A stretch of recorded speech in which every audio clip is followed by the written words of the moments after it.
All right. Anna, you can then enjoy this hall.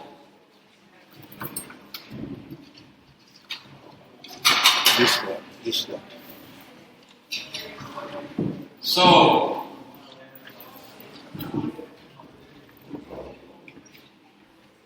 anyone who's completely new, you're very welcome. My name's David, in case you don't know.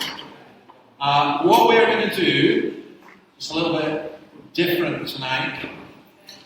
I'm going to try something that it doesn't sound really exciting. If somebody said to me, would you like to go to a talk on mathematics?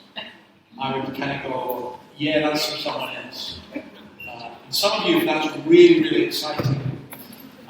What we're going to do tonight is we're going to look at the whole question of the church. And for those who are not Christians, I'll tell you why this is important. It's important because I think that in seeing the church, that's where you see Christ, and that's how you become a Christian. In fact, becoming a Christian is becoming part of the church. And then for those of us who are Christians, we're so divorced from that in terms of reality. And some of us have had some very negative experiences of church as well. So, what I want you tonight is to be pretty honest. We are going to hear some questions first. These are the questions, and then I'm going to put some things together for you. So, we'll start with a new table down here. Come on, Dave. It's funny, in some of the tables, somebody was suggesting which is the elite table. And all I can say is it's not that one. By the way, there's loads of food. So sometimes we don't have much food, and sometimes we have loads of food. There is loads of food, go and help yourself. And in particularly, there is a Samoan cheesecake, which is I don't know if there's any left, but it's worth coming here for alone. What's that? There's a small piece left, so if you want to taste the Samoan cheesecake. It's quite funny. Our Samoan brothers and sisters, we did a thing where we said, we were talking about we're going to do a joint service and have some food afterwards. And we thought we'd do the Aussie thing of sausage sizzle, and that's great and that's fine. But one of my Samoan brothers said, we like heavy food. So we're going to have some heavy food as well, which is great. We'll let you know all about that. That'll be in about 3 weeks' time, 4 weeks' time. So, you'll see up there, word association. When someone says the word church, what immediately comes to mind? So what I'd like you to do in your table is just go around, and people can even just say one word or one sentence. No more than one sentence. Because one of the things that happens is, there are some people here who don't say very much, like me. And then there are other people who think they don't say very much after they've been speaking for 10 minutes. Okay? So just let's try and keep that bit simple. When someone says the word church, what immediately comes to mind? This one's a little bit more personal. You don't have to answer any of this, by the way.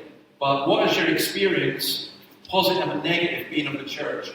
We don't need a whole life history, but just maybe one aspect. And then the third one, if you've got time and you get to it, if you could create the perfect church, what would you include? And I already know the answer is me as minister, so forget it. You don't need to put in the obvious stuff. But what would you include? So, there's the three things. On you go.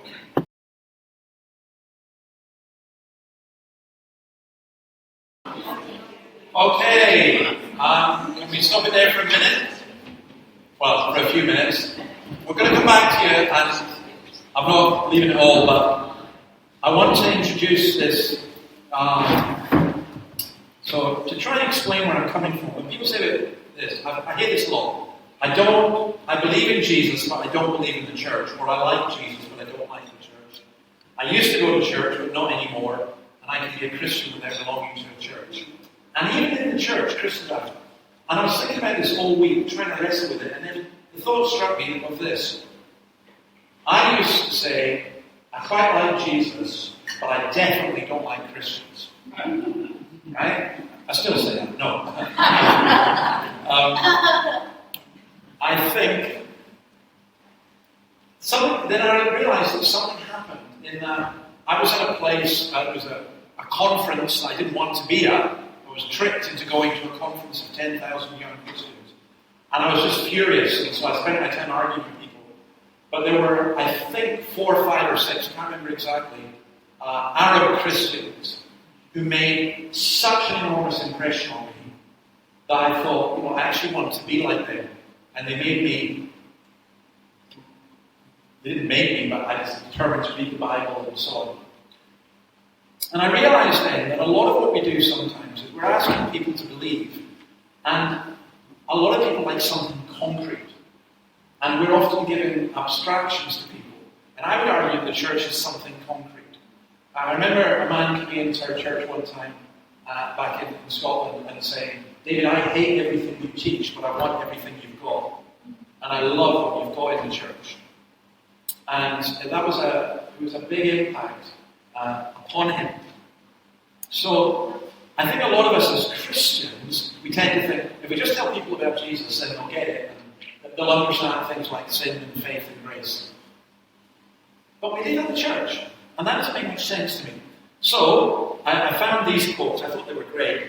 Chesterton, we do not want a church that will move the world. We want a church that will move the world. A very interesting thing just now.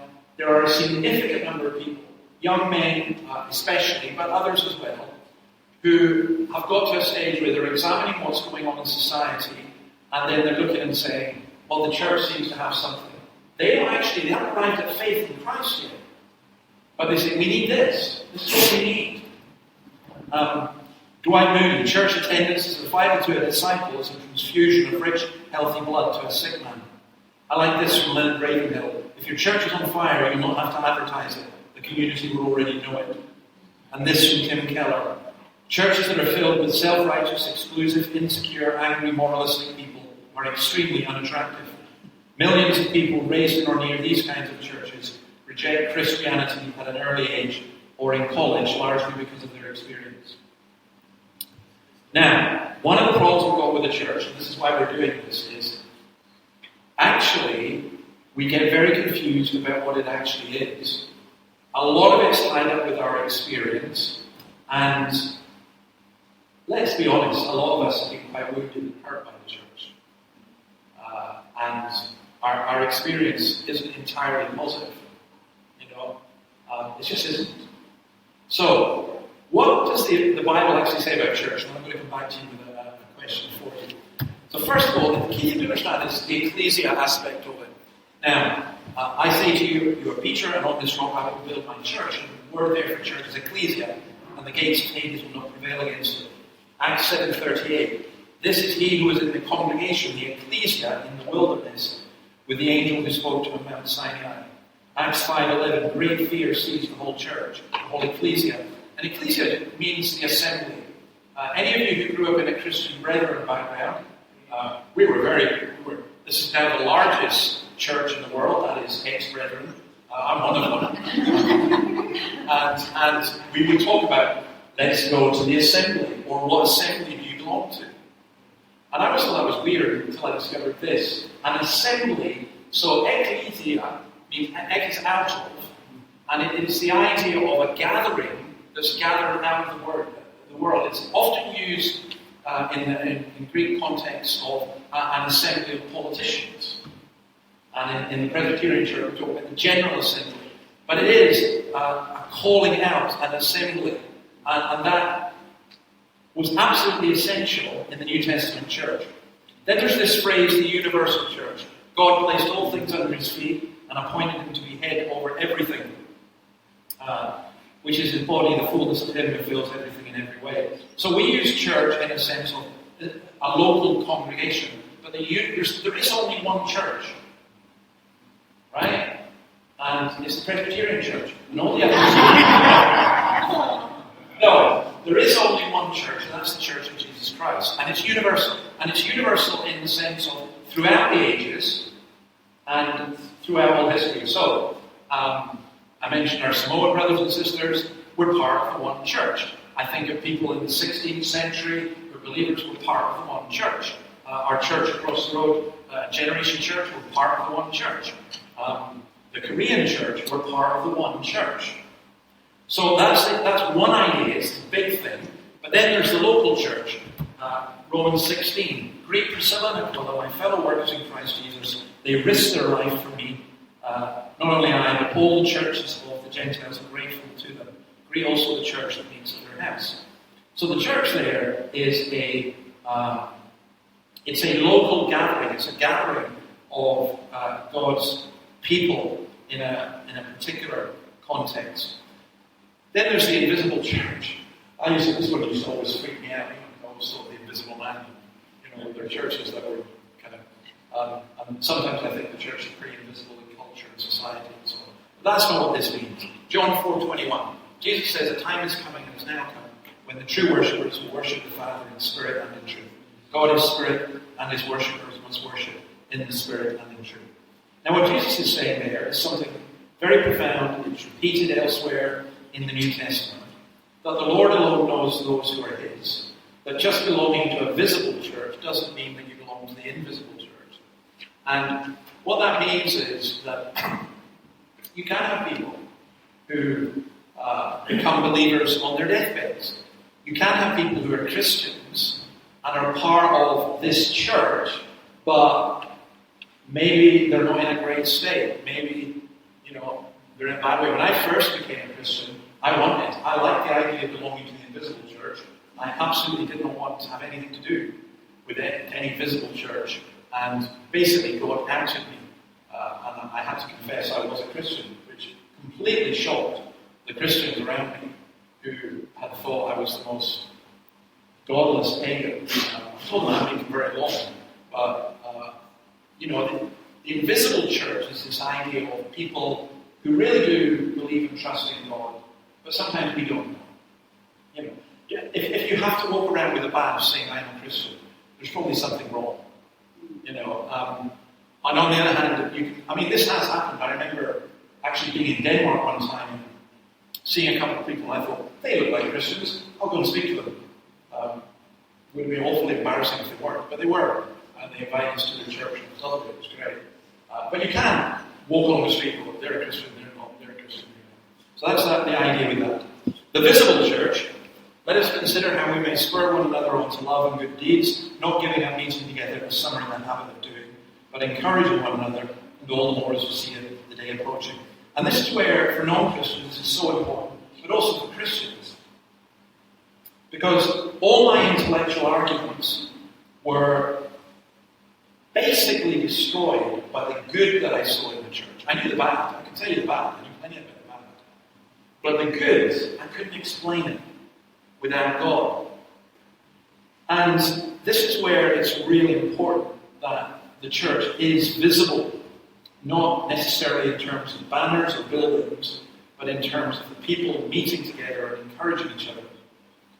The people of God, that's another term. These are all terms that are used for the church. Now, I mentioned ecclesia. The Hebrew equivalent of it's ecclesia, as my Greek friends would say, is kahal. And kahal is used in the Old Testament. And the idea that the church was only in the New Testament, it wasn't. It was in the Old Testament. There's the church in the desert, as it says in Hebrews. It's a different format, a different structure, a different way. But you get this idea, you are a chosen people, a royal priesthood, a holy nation, God's special possession, that you may declare the praises of him who called you out of darkness into his wonderful light. Once you were not a people, but now you are the people of God. Once you had not received mercy, but now you have received mercy. We showed some friends this afternoon a clip of Gaelic psalm singing. If you haven't heard Gaelic psalm singing, you're in for a real treat. Just Google it, or do it on YouTube. And it's a very unearthly sound. But there was a man called Willie Ruff, who was a jazz musician with Dizzy Gillespie. He was an African American, and he was really fed up with the way gospel music was going. And he said, I want to find out where my people got their music from, because his people came from a rural backwater in the southern US, and they sang a cappella, and they sang in a certain style. And somebody said to him, why don't you go to the island of Lewis in Scotland? And he thought, nah, come on. You telling me African-American gospel music comes from Scotland? Well, you know the rule. Everything good comes from Scotland. You should know that. So he went to the island of Lewis. He walked to the church called Bath. I heard him give this talk, and it was spine-tingling.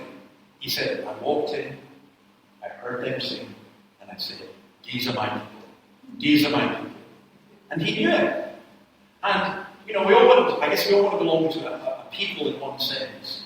And identity is a big issue for us. But the identity of the people of God is hugely important. The body of Christ. Now, you're the body of Christ. Each one of you is a part of it. That's a very, very important understanding of the church. Because the head is Jesus, not anybody else. And we're just little parts of that. And Paul has this wonderful illustration in Corinthians.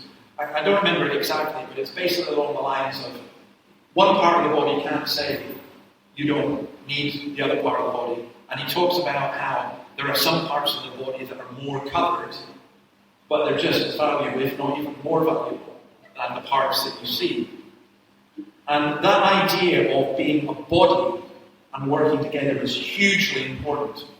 The temple of God. So it does talk about being a building, but this idea is of, in the Old Testament, God was particularly present in the temple in Jerusalem. That was the promise. And in the New Testament, the people are the temple of God. You are no longer foreigners and strangers, but fellow citizens with God's people, and also members of his household, built on the foundation of the apostles and prophets, with Christ Jesus himself as the chief cornerstone. And Peter goes on to describe it, we're a temple. So the church actually is a building. We often say the church is not a building. Although all the time we do say, are you going to church? Well, what do you mean? We mean, are you going to the building? Well, I've entitled this Being the Bride, but the question is really more, are you being the church? But actually, it's not wrong to say it's a building. If you understand the building in this way, what Peter says when he says we're a building of living stones. I love that idea, the living stones, that rock solid, but living and moving. The family of God. There used to be a cult called the family of God. It was truly awful. I'll not say any more about it because they were really, really bad. Although I hope to come to you soon, I'm writing to you with these instructions so that if I'm delayed, you know how people ought to conduct themselves in God's household. Now, actually, the family of God was something that really helped me understand the church. Because I knew in my family, we fought. We weren't perfect. This was before I married Annabelle, and we had the perfect family. No, nobody has the perfect family. I once said that in church, by the way, nobody has the perfect family, and this woman was really angry and came up to me afterwards and said, well, we do. And I said, yeah, I know where you live, I know the cult. But it was, nobody has a perfect family, Some of you remember the program, The Waltons, or, nobody's that, And I think it's actually quite important because families fall out with one another, families have troubles and so on. And I think relationally it's good to see the church as the family of God. Also, the pillar and foundation of the truth. The church is there to preserve and to maintain the truth. Number 10, the army of God. Not an image we like, but used often in the New Testament. Join with me in suffering like a good soldier of Christ Jesus. A soldier has to be disciplined. A soldier works with other soldiers. The army of God does not mean, again, there's another cult called the army of God. The army of God does not mean that we go out and we, attack people. We certainly don't use physical weapons or force. I was once accused in the Scottish press of being the leader of the Tartan Taliban, which I thought was quite a compliment, really. But no, it's a spiritual army. But the point about that is, the church is not just a casual, laissez-faire, social thing. It requires discipline and everything else. You can think of it in different ways. If you want to be part of a sports team as well as an army, you need to train, you need discipline. A field. What after all is Apollos, what is Paul? Only servants through whom we came to believe, as the Lord assigned to each task. I planted the seed, Apollos watered it, but God has been making it grow. Now he's talking about planting and so on. He's also, there's another image that's used, the same agricultural metaphor of the vine. And that's the idea that it's organic and that it grows. Now, you know that. I'm not a gardener, but those of you who are gardeners, you do know that you can't make everything grow to order. And you certainly can't make weeds just disappear. Well, if you can, tell me how. If you make... I think Jesus uses this lovely image on the last day of the wheat and the tares being together. I remember just know with the field, that if we wanted to spray a field with weed killer, we would kill the good stuff as well as the bad. And that's what Jesus says. It's not like the two go together. But the church is kind of organic. It changes, it grows, it develops, or it dies. And then number 12 is the bride, which is the one that I love the most. Husbands, love your wife just as Christ loved the church and gave himself up for her to make her holy, cleansing her by the washing with water through the word, and to presenting her to himself as a radiant church without stain or wrinkle or any other blemish, but holy and blameless. Now what church would dare say that? If I managed to put out on the notice board, come to the radiant church, without stain or wrinkle or any other blemish, but holy and blameless. Actually, I might do that. I might just put out Scots Kirk, the holy and blameless church. No, I wouldn't do that. Because it would be true, but the bride of Christ is. Now that's where you have to be really, really careful in terms of all this negative stuff that we say about the church. Paul said to the Ephesian elders, you're the church of God, which he bought with his own blood. That's how valuable you are. But I also want to say this in terms of getting to know what Christianity is. Jesus says something absolutely amazing. He says, by this all men will know that you are my disciples, if you have love for one another. And then in that same context, he says, this gives people, I'm paraphrasing a bit, this gives people the right to determine whether I came from God, what they see in my church. That's an incredible responsibility. So I used to do a lot of, as you can imagine, I used to do a lot of provocative stuff and going around cafes and doing discussions and debates and people arguing with me and so on. And at the end of it all, it didn't matter what churches would ask me, I didn't care the denomination. But I always said to them this, I want at the end of the meeting to say, we've had some discussion about Jesus Christ, we've talked about some of the beliefs that would stop you believing in Christ. Now, if you want to meet Christ, you go, see that man there, that woman there, that girl there, that boy there, see them? You go to their church on Sunday and you'll meet Jesus. That's a big claim. But I think that's the truth. Where you meet Christ in his church. And that when the church backs off from that, that's all that people see as a deformed Christ. And it's no wonder people don't believe. They need something concrete to see something that's real. So the love between believers is something that is real. And it makes you question, it makes you think, and it makes you look for Christ. The church is incredibly important. He can no longer have God for his father, who has not the church for his mother. That was Cyprian in his book, Unity of the Church, a long time ago, AD 251. Well, I think that's true. I liked a lot the attitude of a woman who came to see me, and she said, I don't go to church, I've never been to church, but I want to find out. And she said, I'm not going to come once, I'm going to come for 6 times so that I can find out. It was wonderful because the first time she came, she became a Christian. So she was just, said, this is what I'm looking for. That's very rare, by the way. Don't let that discourage you in any sense. If you say, well, I've been loads of times, I haven't been anywhere. Some of us take a lot longer. But the point about it is this. You should be able to see Christ in his people. Now, what I'm going to do is I'm going to leave you to continue your discussion on what you were doing. But I also want you to come up with one question per table. I'm only going to give you a maximum of 10 minutes to do that. So, on you go.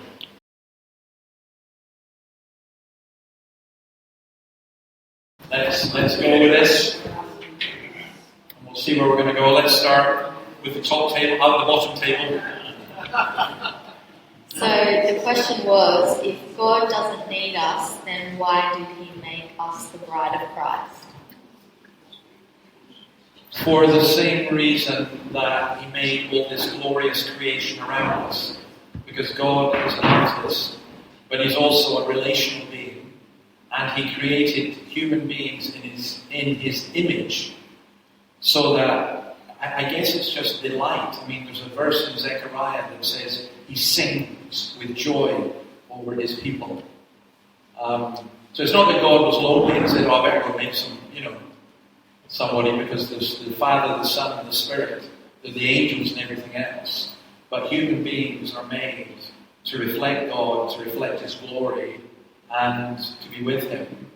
And I think the bride is such a beautiful image, because it's the image that's used most often in throughout the whole Bible of the relationship between God and His people. Because the marriage relationship is, because of the physical union and mental and emotional and spiritual union that occurs between human beings. It's the perfect metaphor for the relationship between God and His people. So I think He did it because He wanted to, and He delights in creating. So that's right. Renee, do you want to come back on that, or are you? Sounds good. Oh, great. Can we pass it on to the real top table? Bruce. Yeah.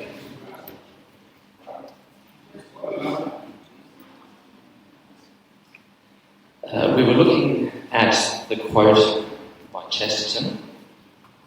We do not want a church that will move with the world. We want a church that will move. We want a church that will move the world. Yeah. Our question was, how do we do that? It's easy. Now, I'll just sort of add this in. 2 Chronicles 7:14. If my people who are called by my name will humble themselves and pray and seek my face and turn from the wicked ways, then will I hear from heaven and will forgive their sin and heal their land. That was sort of understood that to be revival, mercy for revival. Yeah, so we don't want a church that will move the world, we want a church that will move the world. My answer to that is very simple: by being the church. De facto, by being the church, you are different, and it changes things. So I would argue that William Wilberforce, for example, with the slave trade, it was by being the church that he was so motivated to do that. I would argue that just by, and when I say by being the church, it's all the things that we've said, and it's this.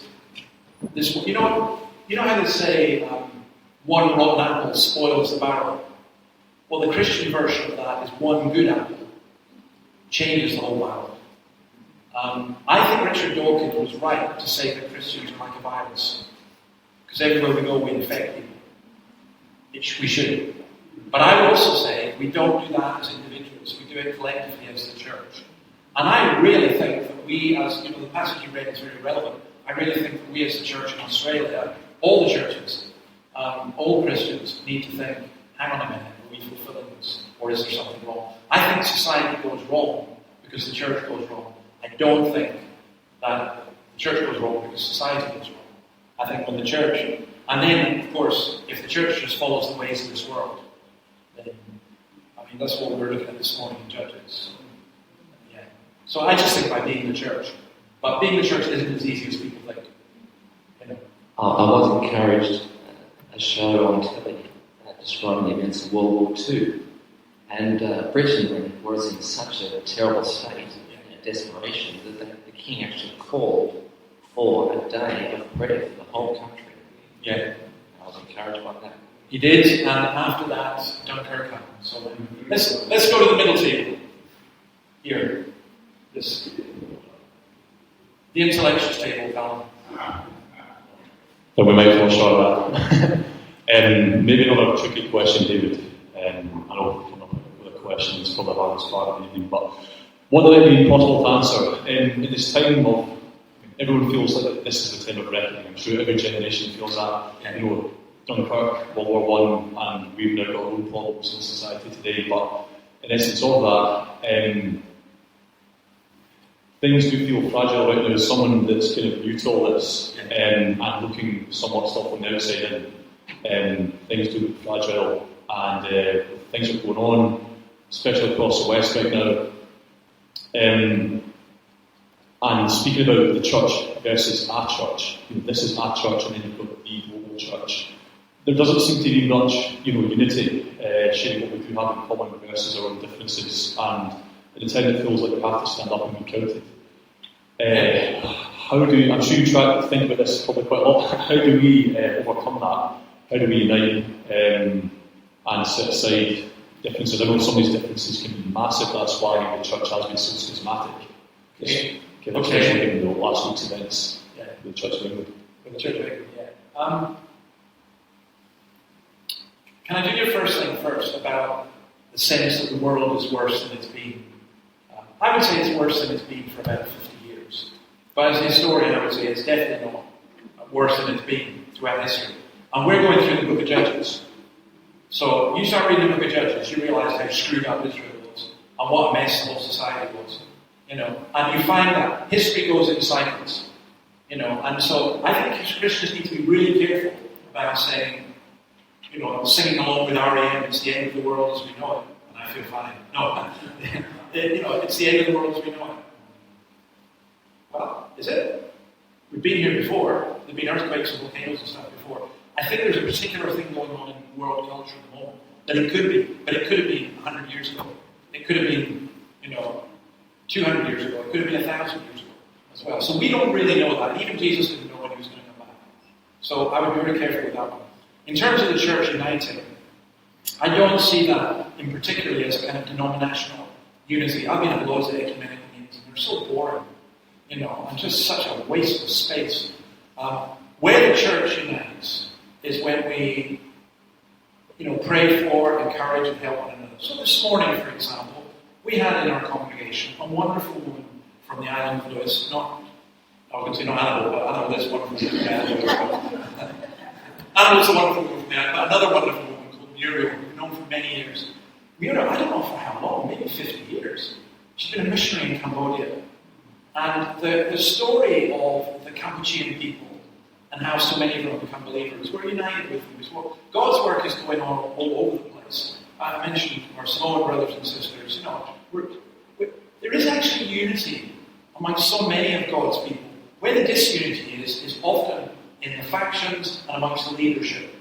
And I actually think it's the leaders who need primarily to repent, because all of us are about preserving and maintaining our own church rather than building up the whole body of Christ. So my answer is basically the same as with Bruce. We have to be the church, the real church, as it says here, and stop faffing around and being individual societies that are just making our own way, using lots of glorious spiritual language. This is the thing that really gets me. I hear all the religious waffle in churches, including evangelical churches, and they can't even make a cup of tea for each other. So, no, we have to practically do things, and we have to, pray for other churches. That really helps. I mean, I met Muriel today, and I haven't seen her for ages, and I'm just so encouraging just to meet her and her niece, because I just thought, wow, this woman is still going and still working amongst the poor, and it's just beautiful. And I think the Church of Christ is like that. It's beautiful. So let's go on to the table there. I'll call it Noah's table. Okay, so we were talking about how do we know when we have it right as a church, and then can we maintain it? And then that led us to the question, is the perfect church actually attainable for us? So that leads me to a story of Charles Haddon Spurgeon, a very well-known story, where a woman came up to him and said, Mr. Spurgeon, I'm leaving your church. Fantastic church, 6,000 people, late 19th century London. And Spurgeon, who was always as sharp as a tack, said, why are you leaving? She said, well, because it's not perfect. He said, that's fine, madam. He said, as you go. He said, but please bear one thing in mind. Do me a favour. When you find the perfect church, don't join it, because you'll only spoil it. It is a great answer. Look, we'll never have the perfect church. In fact, let me put it this way. How do you have the perfect family? Maybe I shouldn't ask it like that, but do you know what I mean? But how do you have the perfect family? You find as a family gets closer that you rub up against each other, there's strife and everything. I think in the church, the perfect church is the bride of Christ on the day of his wedding, which is the day of judgment. So, but right now, we are being turned into that bit by bit. So it's really just bit by bit. We are progressing and growing. And sometimes it's so indiscernible that we don't see it, but other people see it. And in fact, that again is the standard that Jesus says. Non-Christians actually do have the right. The Bible says an amazing thing. It says Christians don't have a right to judge the world, but non-Christians do have a right to judge the church. And I think people say, well, you can't have a perfect church, so it doesn't matter. I think it does matter. I think we need to work towards being as beautiful as we possibly can be. I mean, I don't have a perfect body, but I'm working on it, as you can tell. All right, let's take the end of this one for the last one.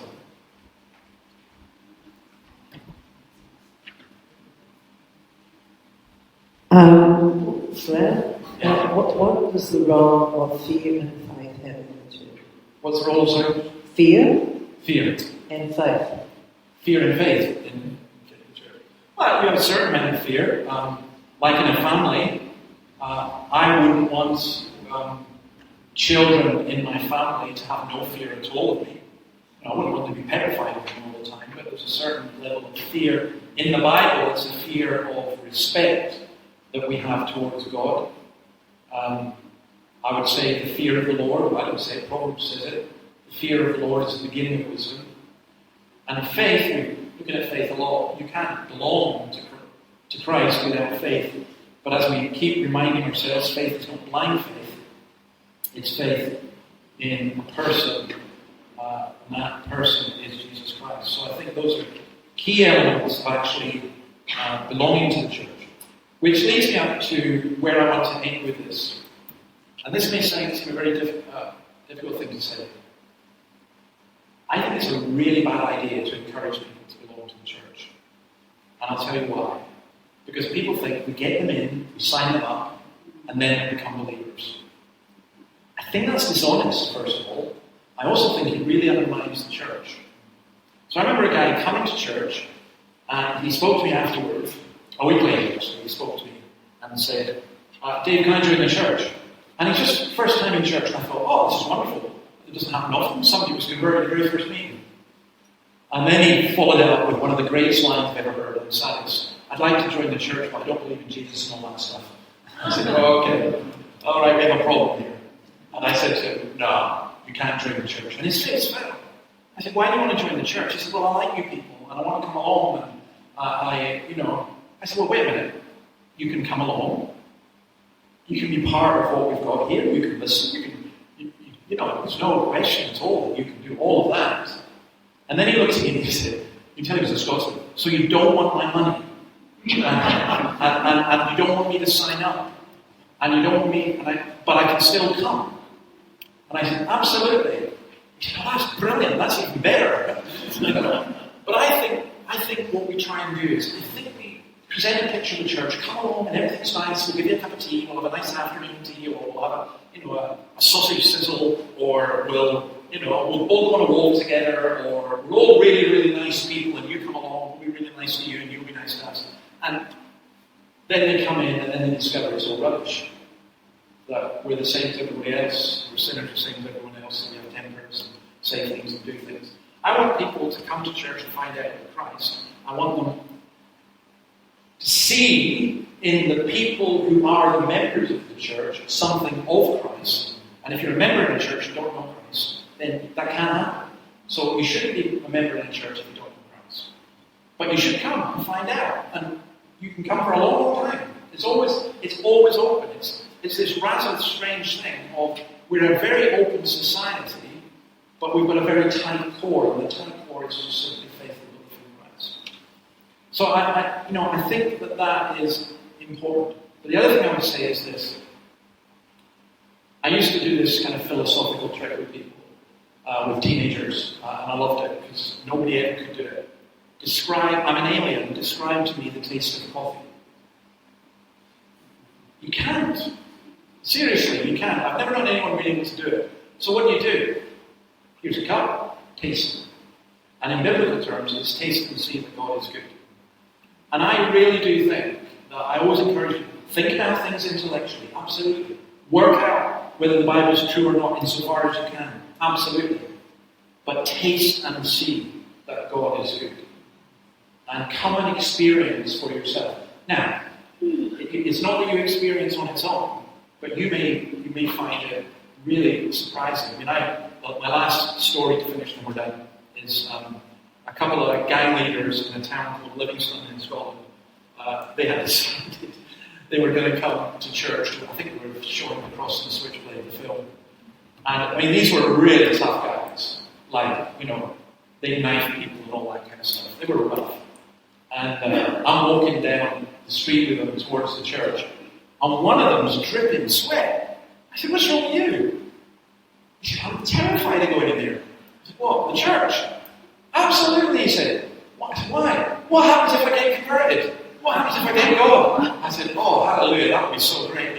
I thought he was going to run. But actually, he did get it. He realized, this is a place I could get God. Come, and we will do you good. I would love it if our churches were places that people came in, as Paul said to the Corinthians, non-Christians, and they said, "Wow, truly God is amongst you," because of the Spirit being at work. All right, so that's a kind of foretaste of where we're going. We're going to look at lots of stuff like, how Scripture, how we understand the Scripture, how we understand the Scripture. We're going to look at a lot of the difficulties and issues as well, how things are run, what do we do with democracy, loads of stuff. So we'll come back to this next week. Let me just pray and then we'll go. Lord, we thank you for your church. We thank you. You died for it. We're sorry that so often we miss it, and yet you continually come and you beautify your people. You take away all our sins, all our stains. You make us holy and pure. And may it be that this holiness and purity would shine in this dark world, so that people say, "We want to be part of that." We ask you in your name. Right, well, David. Thank you. It's good to have you back. I like you. You're my number one cheerleader, so carry on.